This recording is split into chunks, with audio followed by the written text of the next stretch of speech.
Jose Ramon Larraz brings together a group of folk in this kind of typical Spanish horror set in America. It's the age-old story of taking a group of people, putting them in a location and killing them off one by one. This time we have a group of teen people played by mid-30-year-old actors who are going on a holiday. They're looking for a place to stay and they decide to just pull up to this abandoned mansion. Of course, on the way they've picked up a hitchhiker who seems to have a dark past that he is trying to keep hidden, and they arrive at this place. Instantly we have one of the characters having a psychic vision of feeling that something's not quite right here and she doesn't want to stay, but unperturbed the rest of the group decide to make home in this manor where spooky shenanigans, blood and death is bound to be found along the way. It's very typical of the slasher movement, one of those slashers that made it into the 90s but definitely has both feet in the 80s with the feeling of what's going on here.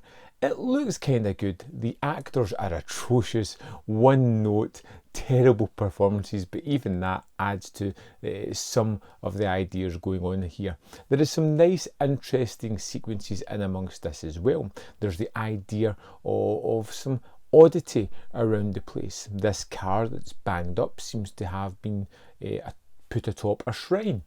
There has been several posters of a naked person, an inhabitant of the house who's long demised, who seems to be decorating the walls. There seems to be coffins in the strange basement that people see. We don't really look inside or don't really feel as overly odd, and we have this kind of mystery building up throughout the story as into what these pieces of the puzzle, how do they fit together, and what is the ultimate reason why people are being brutally murdered. It's neither that interesting or that exciting either. At certain points you kind of forget that you're watching any kind of proper production, and it feels in certain moments a little bit amateurish. The story is most definitely cliched and tropey and things that you've seen before and seen done better many times before. I liked the look of the killer. I thought that was particularly fun.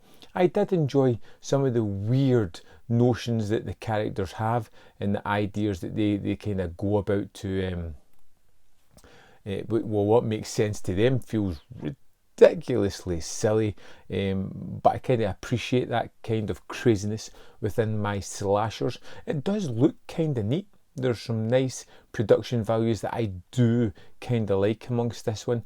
Like I said, the characters aren't that great. They're kind of devoid of anything that makes them interesting whatsoever. One note type of characters. One wears a leather jacket, he's the tough guy. One has a ponytail and a switchblade, so he's the tougher guy in a sleeveless denim jacket, so extra toughness for that.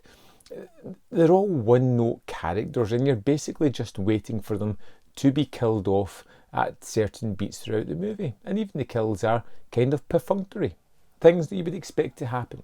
You're waiting on them to happen. They don't offer much in the form of surprises, they're just there, which is pretty much this movie. It's not terrible, but it's not something I want to rush back and check again. Maybe after a few beers, a little bit down the road, I may check it out, but just now, it was fine. Not great. I wouldn't recommend it.